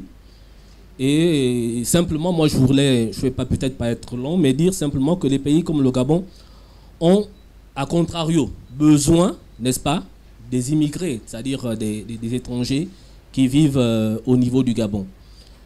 je prendrai l'exemple de la Côte d'Ivoire. On a vu aujourd'hui un peu la contribution de la communauté libanaise au niveau de la Côte d'Ivoire, qui investit énormément et participe vraiment au développement de la Côte d'Ivoire. Pas comme si, mais c'est vraiment, on peut dire que c'est des Ivoiriens à part entière. Et dans ce qui se fait aujourd'hui, dans cette grande réflexion, je pense qu'il va falloir aussi sensibiliser, sinon interpeller les diasporas de ces pays qui vivent par exemple au Gabon. En ce sens que les Maliens par exemple du Gabon, comme je le disais, c'est de bonnes guerres qu'ils investissent pour le Mali, mais ils doivent aussi penser au Gabon. Parce que pour beaucoup, ce sont des Gabonais. Je prends l'exemple aussi de mes frères et sœurs marocains qui vivent au Gabon. Pour beaucoup, ils y sont depuis plusieurs années et c'est des Gabonais à part entière. Beaucoup, vraiment, je crois, ne comptent peut-être plus revenir ici. Et ça aussi, c'est un exemple à citer. Le cas des Marocains, par exemple, de Port-Gentil. Port-Gentil, c'est la capitale économique du Gabon. À ce niveau, les investissements marocains sont impressionnants. Et je crois que c'est ce dont le Gabon a besoin aujourd'hui, c'est-à-dire on accueille, effectivement, mais il ne faudrait pas qu'on assiste à ce dont on assiste aujourd'hui au niveau du Gabon, c'est-à-dire qu'en termes de bénéfices, si on peut le dire ainsi, que ce soit les Maliens, que ce soit les Sénégalais, que ce soit d'autres communautés, à l'exemple par exemple des Marocains que je citais tout à l'heure, la majorité des bénéfices sont expatriés. Et c'est quand même un manque à gagner, n'est-ce pas, pour des pays comme le Gabon, je citerai la Guinée équatoriale. Au départ, je devais déjà vous dire que le Gabon, en gros, est sous-peuplé. Pour une population de 1 900 000 habitants, il faut compter 1 500 000 nationaux. Et aujourd'hui, on est passé à près de 400 000 étrangers. Et vous voyez que ce genre de pays aura besoin de ces frères qui sont venus d'ailleurs pour s'installer au Gabon, mais on constate que beaucoup de fonds sont rapatriés par rapport à ces frères qui vivent chez nous, et ce sera quand même, sinon ce sera un danger pour notre pays. Donc je disais, au terme des grandes réflexions qui vont intervenir, il faut penser à ces pays qui sont dans cette situation-là. Je crois que non seulement la solidarité, mais l'accueil du Gabon est connu de tous.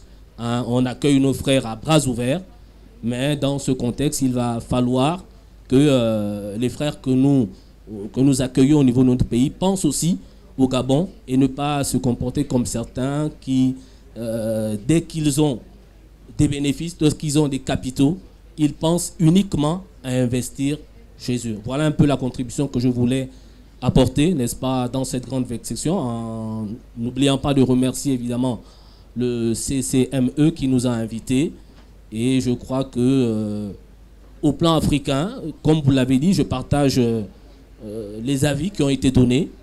Il va falloir que sur cette question, l'on réfléchisse ensemble, que l'on s'asseye et que l'on prenne des résolutions qui vont, n'est-ce pas, contribuer au développement de l'ensemble de nos pays. Je vous remercie. Oui, merci pour M. Ziangui et Bassouko sur cet aperçu sur le Gabon, qu'on découvre que c'est un pays d'accueil. Il n'est pas un pays émetteur. Oui, sur sa remarque, il demande aux autres immigrés d'investir au Gabon, pas dans le pays. Moi, je crois, c'est-à-dire aujourd'hui, on vit dans un monde mondialisé, un village mondial. La circulation des biens et des êtres humains, c'est très difficile de maîtriser ce genre de choses. Mais aussi, je crois, les immigrés qui partent au Gabon pour travailler et qu'ils reviennent avec de l'argent pour investir dans leur pays d'origine, ça veut dire qu'ils sont des créateurs aussi de la richesse pour le Gabon. Et ils participent, ils contribuent dans la relance économique. Voilà, merci beaucoup. Je donne la parole à M. Adrien Aton Capato de Bénin pour nous parler de l'expérience béninoise. Merci. Je voudrais du fond de mon cœur remercier le CCME pour l'organisation de cette grande rencontre. Je ne sais pas, ça c'est une doléance avant d'aller à l'essentiel, si les organisateurs ou les responsables du CCME peuvent mettre à disposition des participants de cette rencontre l'AOF du CCM, l'attribution, l'organisation et le fonctionnement. Parce que c'est une expérience qui doit faire tache d'huile dans plusieurs autres pays. Vous savez, quand on prend le cas du Bénin, je n'ai pas les chiffres en matière statistique en tête pour dire le nombre de Béninois qui est à l'étranger, mais tout ce que je sais, c'est que les Béninois sont nombreux. Et dans tous les pays où ils sont, ils ont essayé de créer une association des ressortissants du Bénin ou l'association des ressortissants béninois résidents. Au même moment aussi, les Béninois sont très accueillants.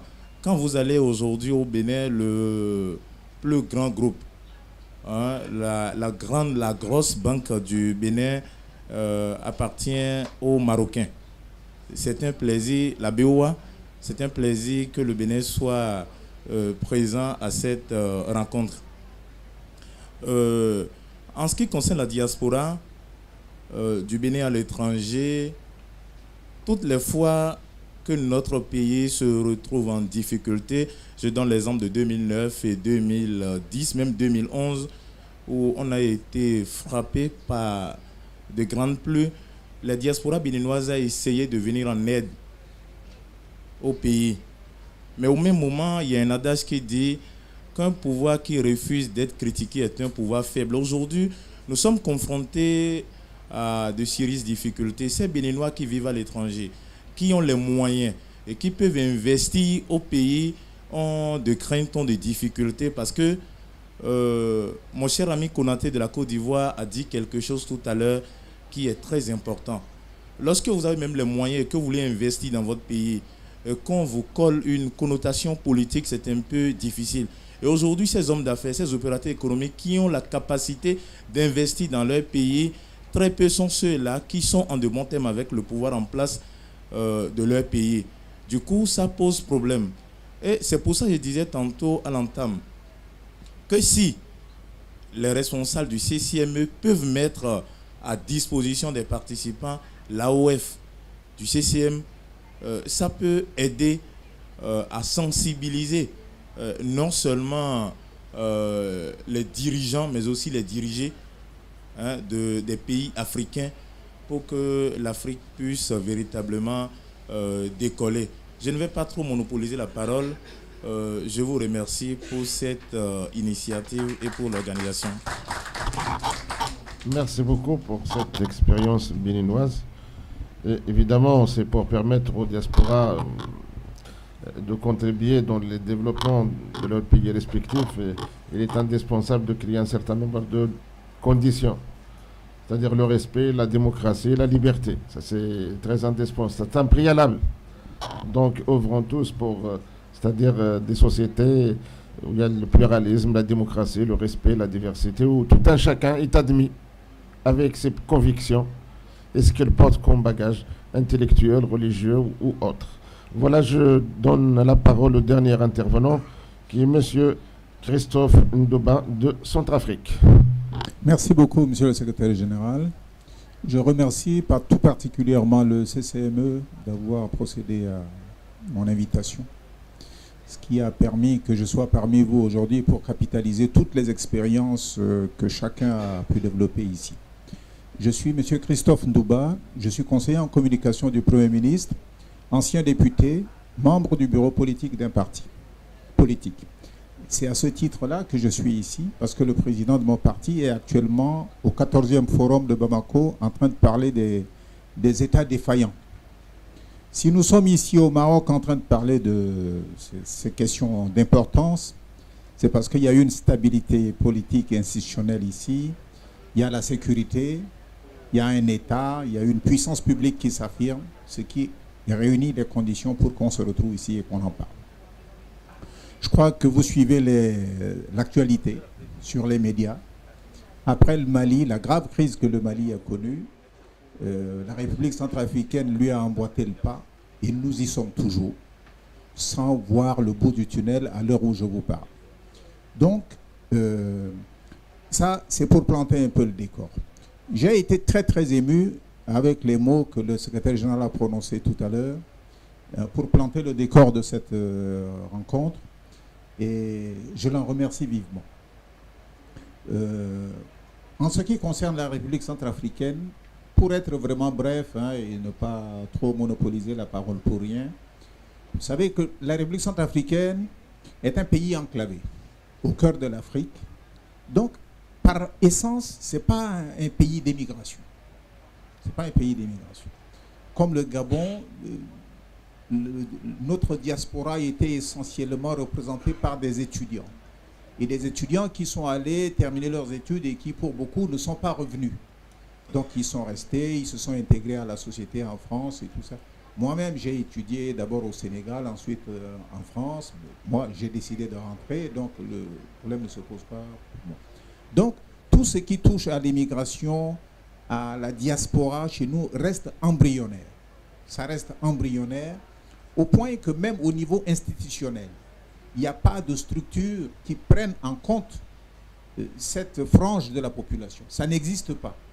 Ça a été de façon très très éphémère à travers le ministère de l'intégration, mais après, vous savez, l'instabilité politique a fait que les ministères changent de nom à chaque fois qu'il y a des crises ou à chaque fois que le pays sort de crise, et cette dimension-là disparaît. Donc, ça reste une réalité à bâtir. C'est en cela que toutes vos contributions sont très intéressantes, en tout cas en ce qui nous concerne. Et je m'en vais exprimer une doléance. Je pense que tout ce qui a été dit là, il faut qu'on dispose des supports. Si ce n'est pas immédiatement, au moins que par la suite, à travers des emails, des échanges et tout ça, on puisse capitaliser toutes les expériences des uns et des autres et que ça puisse nous permettre, au moment venu, de ne pas trop perdre du temps à chercher des solutions que déjà, par ailleurs, d'autres amis ont expérimentées. Donc, c'est un peu de ce point de vue-là le problème qui se pose chez nous. Donc, aujourd'hui, nous sommes empêtrés dans une crise d'où on cherche à sortir. Donc, vraiment, c'est le problème de l'immigration, de la diaspora. Nos compatriotes qui y sont font des interventions en direction de leur famille directement. Ce n'est pas un truc organisé, ce n'est pas un truc bien coordonné, tout ça, pour mobiliser les capitaux, drainer, orienter vers des investissements très précis. Ça reste vraiment des trucs isolés qui n'impactent pas encore la réalité sociale chez nous. Donc, je suis là vraiment intéressé par l'expérience des uns et des autres en vue de rassembler tout ça et de capitaliser le moment venu. Je vous remercie, Monsieur le Secrétaire général. Merci, Monsieur Christophe Douba, pour nous avoir parlé de cette expérience Centrafrique. Bien évidemment, nous tenons à exprimer notre solidarité avec le Centrafrique, mais aussi avec le Mali.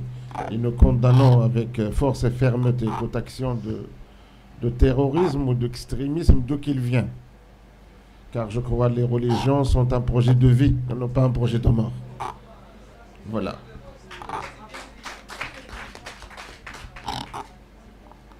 Je crois un verset coranique qui dit « Celui qui tue un homme, c'est comme il a tué toute l'humanité ».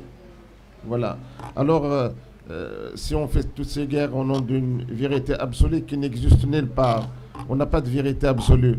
C'est-à-dire, chacun de nous a sa propre vérité absolue à lui, mais qui ne peut pas imposer à l'autre. L'autre, il a une autre vérité absolue, mais ensemble, avec l'ensemble de nos vérités absolues, peut-être, nous tendons vers une certaine vérité absolue. Donc, chacun de nous doit imposer sa vérité absolue à lui et à lui seul, et respecter la vérité absolue de l'autre aussi. Moi, je crois tous, c'est quelqu'un qui l'a dit... Pierre de Chardin, qui a dit tout ce qui monte se converge. Donc ce n'est pas la peine de s'entretuer. Pour tous ces ils se convergent en haut, alors ce n'est pas la peine de s'entretuer. Évidemment, nous avons aujourd'hui un grand besoin d'élaborer ce modèle de pratique religieuse, que ce soit islamique ou chrétien, basé sur la tolérance, le respect, l'acceptation, mais aussi d'aider l'autre à pratiquer sa religion, accepter la liberté des uns et des autres. On ne peut pas continuer à vivre sur cette planète s'il y a des gens qui croient que C'est à eux seuls qu'il appartient de dicter le comportement à avoir, la vision du monde ou les comportements de vie. On doit accepter cette liberté, ce pluralisme dans le monde. Le monde n'est riche que dans le cadre de ce pluralisme. Je tiens à remercier tous les intervenants qui sont venus de ces pays d'Afrique. Ils ont partagé avec nous leur expérience et nous avons constaté combien, c'est-à-dire ces expériences sont riches et que nous avons besoin peut-être d'apprendre de ces expériences et d'échanger. J'ai vu le Mali qui est très en avant sur un certain nombre de choses et je découvre avec vous aussi les autres pays. Je découvre le Gabon qui est un pays d'accueil et qui n'est pas un pays émetteur. Donc l'Afrique aussi riche avec cette diversité des expériences. Voilà, peut-être on va ouvrir la discussion pour ces quelques minutes pour laisser la place à ceux qui vont venir après, mais la discussion continuera après la table ronde parce qu'il y a une autre et demain il y aura d'autres tables rondes. Nous sommes là pour débattre entre nous, même à l'hôtel, pour toujours continuer à échanger les expériences. Mais je souhaite, c'est-à-dire de tout cœur, nous sommes avec vous, le Mali et le Centrafrique, et demandons que ces périodes tragiques seront passagères et provisoires. Voilà. Merci, Monsieur Abdellah Boussouf, de m'accorder la parole. Je m'appelle Mohamed Mboyo Eyekoula. Je suis journaliste, coordonnateur du réseau de journalistes et professionnels de médias, qui œuvrent dans le domaine justement des migrations. Et je crois que beaucoup de choses ont été dites ici. Je vais essayer d'être concis. Mais je voudrais juste faire quelques remarques. Généralement, en Afrique, vous l'avez dit dans votre propos, nous avons un problème de coordination. Vous avez émis le vœu que nous arrivions à une coordination. Cela suppose quoi? Je ne voudrais pas que ce vœu-là reste un vœu pieux. Je voudrais que ce vœu se matérialise. Et d'emblée, je regrette, je déplore le fait qu'il y a généralement dans ce genre de forums en Afrique, il y a une certaine discrimination, il y a des disparités dans l'organisation, dans la sélection des intervenants. Vous verrez une partie du continent avoir la part belle et d'autres négligées. Tout à l'heure, mon confrère, que j'ai écouté avec attention, a relevé le fait que, on parlait d'expérience des uns et des autres, mais on oubliait qu'en Afrique, il y a plusieurs expériences qu'il faut croiser pour arriver à trouver le juste milieu.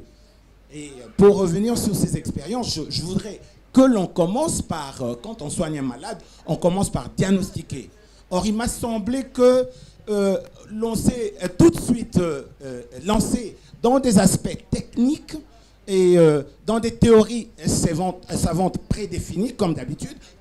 Comme ce genre de forum, j'aurais aimé que les expériences soient beaucoup plus, je dirais, de terrain, des expériences qui permettent de ressentir. Moi, j'aurais aimé avoir la chair de poule par rapport à des expériences vécues.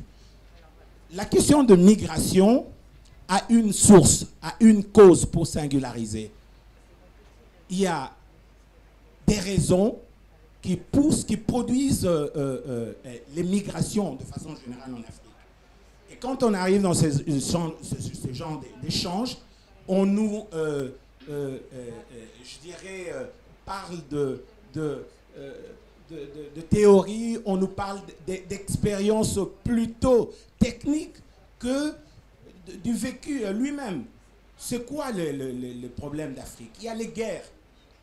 L'intervenant de Centrafrique l'a si bien dit, avant lui, madame, il y a la pauvreté. Il y a de vraies causes qu'il faut soulever ici.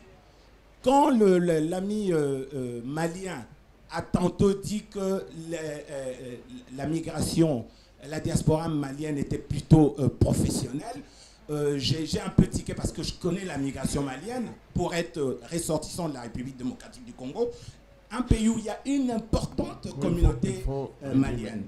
Donc je voudrais que quand on vient dans ce genre de débat, qu'on commence par les débuts, c'est-à-dire commencer par les causes et évoluer pour arriver à quelque chose de cohérent. Sinon, on va toujours revenir à la même table, parler de même théorie, discuter des approches, des expériences qui ne reposent pas sur des faits réels. Voilà mon point de vue. Merci. Voilà, je donne la parole à... Oui. Essayez d'être bref, s'il vous plaît, pour pouvoir donner la parole au maximum. Bonjour, Khalida Tchaouba de l'AMA. Je voudrais revenir avec vous, M. Boufou, sur la nouvelle politique migratoire du Maroc, parce que ça porte un intérêt majeur pour les pays africains. J'ai aussi une question pour nos frères du Mali et du Centrafrique. Je voudrais savoir à quel niveau la mauvaise gestion des flux migratoires a contribué à la crise et aux crises en Centrafrique et au Mali. Merci, merci. Alors, aux femmes, nous devons respecter la parité.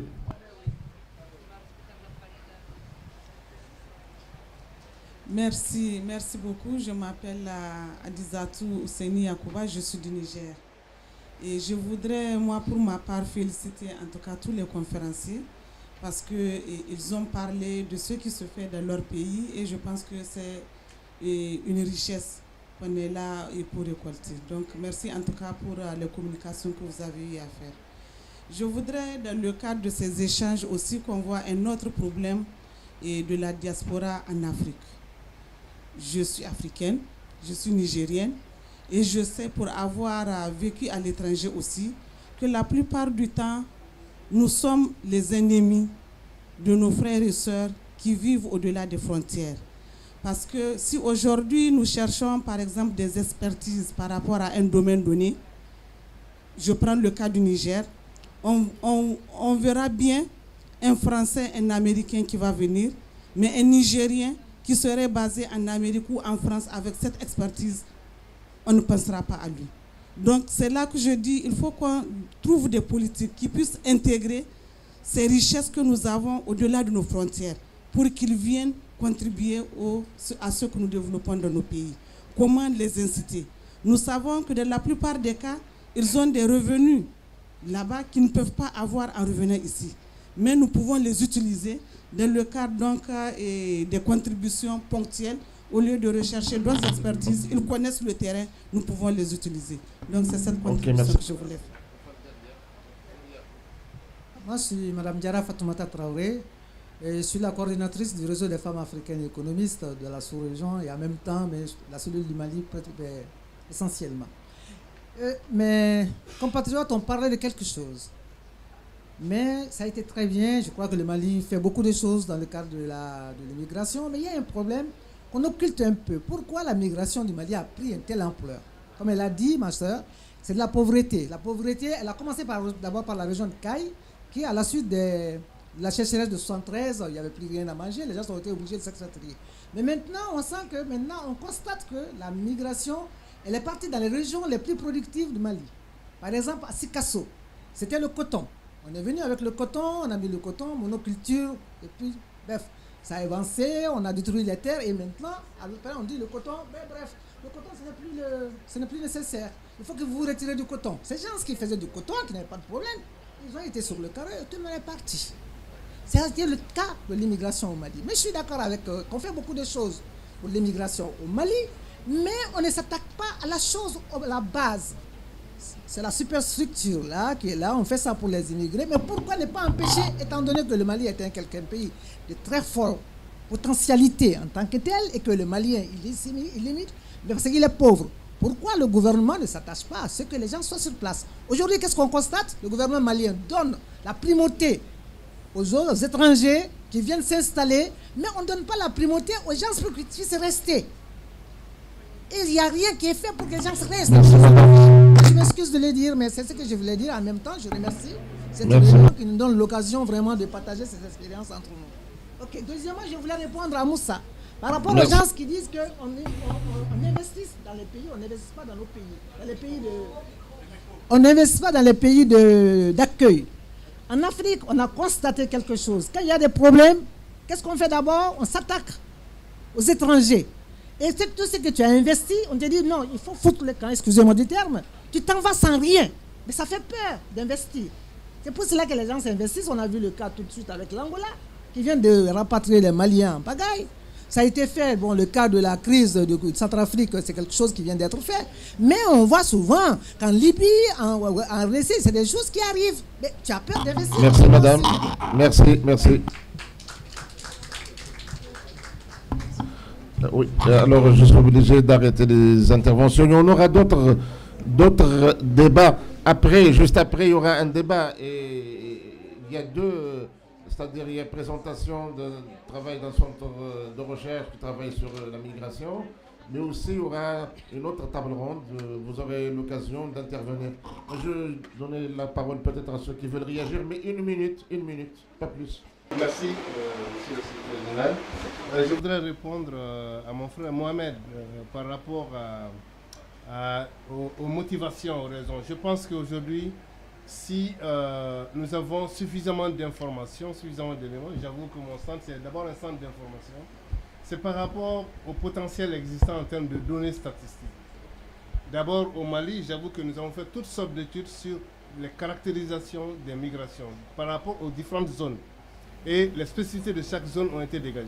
Et puisqu'on élabora également la politique, c'est la première activité, la première étape à entreprendre pour intégrer les spécificités régionales sur les questions de migration. Mais puisqu'ici, il s'agissait de discuter diaspora, nous n'avons pas jugé nécessaire de nous documenter sur. Sinon, c'est la partie aujourd'hui, le champ de la migration le plus documenté. Ça, c'est par rapport à votre question. Mais si vous voulez avoir d'informations, je pourrais vous envoyer, vous donner mes coordonnées, vous envoyer des informations sur la question. Ma sœur Adizatou a tout à fait raison. Aujourd'hui, c'est pourquoi nous essayons davantage de mettre en place des stratégies qui mobilisent davantage. Mais qu'est-ce qui se passe le plus souvent chez nous? C'est que les conditionnalités de chaque financement édictent plutôt la mobilisation d'un certain nombre d'expertises. Vous voyez, quand aujourd'hui certains pays nous donnent un financement important, il faut voir que la plupart des experts, généralement, c'est eux qui proposent un profil plus ou moins égal à... Voilà, c'est ça. C'est les conditions suspensives. Sinon, au Mali, nous avons vraiment réfléchi à cela. Aujourd'hui, nous mobilisons des experts à 20 000 francs CFA par jour parce qu'ils viennent pour apporter leur contribution au pays. Et ces 20 000 francs ne servent à rien pour les experts comme eux. Oui, bon, ma soeur... On va donner la parole. Ma soeur, oui, a également parlé de... Fatoumata, bon, vous avez vraiment tout à fait raison. Mais la mobilité aujourd'hui et l'immigration, il faudrait que les gens comprennent quelque chose. On ne peut pas retenir quelqu'un, on ne peut pas empêcher quelqu'un de partir. C'est ça le problème. Et c'est ça le problème de nos États. Au moment de partir, les gens prennent le risque de partir. C'est une simple volonté personnelle de partir. Et quand il y a des problèmes, ça tombe entre les mains des autorités et puis également de la diaspora. J'avoue qu'au Mali, tous les problèmes que les Maliens rencontrent à l'extérieur, la première personne qui pointe le nez, qui passe tout de suite, c'est la diaspora. Avant même le consulat et les autres. Merci, M. Konaté. Je voulais juste intervenir et expliquer à notre ami et mon collègue du Mali m'a un peu chevauché sur la langue pour dire qu'on ne peut pas arrêter la diaspora, je l'ai dit, et ça a été quelque chose d'ancien. Mais dire à nos amis également, vous savez, quand on est de la diaspora, on apporte autant, parce qu'il ne faut pas le voir seulement en termes de flux. C'est pour ça que j'ai tout à l'heure donné l'exemple de nos amis de la Tariqa Mouride qui, sur une base de structuration religieuse, ont pu mettre en place des aspects économiques, des investissements dans le pays d'origine, mais également dans leur pays d'accueil qui leur permet de faire des investissements. Et ça, récemment, au niveau du Gabon, il y a de cela à peine 2-3 jours, ils ont investi un grand centre culturel qui fait à la fois une maison sénégalaise et qui une activité économique qui permet justement au Gabon d'avoir l'aspect culturel des Sénégalais qui peuvent l'aspect religieux, mais également l'aspect économique. Donc l'immigration, c'est un tout. C'est pas seulement en termes d'envoi d'argent, mais c'est en termes de personnes physiques, ce que intellectuellement la personne peut apporter, ce que culturellement également la communauté peut apporter. Et je pense que c'est ça qui est fondamental, parce que quand on raisonne seulement en termes de flux ou de transfert d'argent, on s'y perd, parce que on n'a pas parlé de la première ou de la deuxième génération de nos diasporas qui sont à travers le monde, qui aujourd'hui connaissent des problèmes culturels qui sont tellement importants et qui ont des répercussions dans les pays d'accueil, mais également à la fois dans les pays d'origine qu'ils ne connaissent absolument pas. Donc, je pense qu'il est important de prendre tout cela en considération. Merci. Voilà. Merci. Dans juste une minute, on a dit... Alors, moi, je voulais dire que lorsqu'on oriente les investissements de la diaspora, cela peut créer des emplois sur place et donc aider à résoudre un problème social qui se développe dans nos pays et qui sont là une cause principale des questions de migration.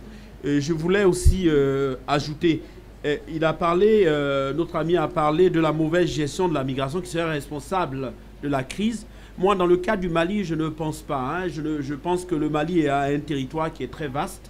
Et après, justement, les problèmes qui sont intervenus en Libye, il y avait une débâcle des personnes qui étaient en armes vers cette partie du territoire qui a été très, très, très difficile de gérer. Ce n'est pas un problème migratoire normal. C'est juste une occasion particulière qui a créé cela. C'est ce que je voulais dire. Et puis, on peut toujours continuer les échanges quand on sera dehors. Il n'y a pas de problème. Merci beaucoup. Oui, voilà.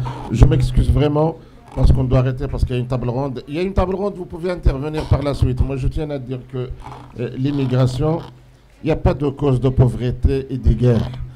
Notre visuel le symbolise. Nous avons choisi ce slogan, l'Afrique source de la mobilité. L'immigration a traversé toute l'histoire de l'humanité depuis sa création et personne ne l'arrêtera. C'est un besoin humain. Aujourd'hui, on invente la pauvreté pour dire qu'il faut les arrêter là où ils sont. Il faut lutter contre ceux qui nous appauvrissent, c'est pas contre la pauvreté. Voilà, et merci beaucoup.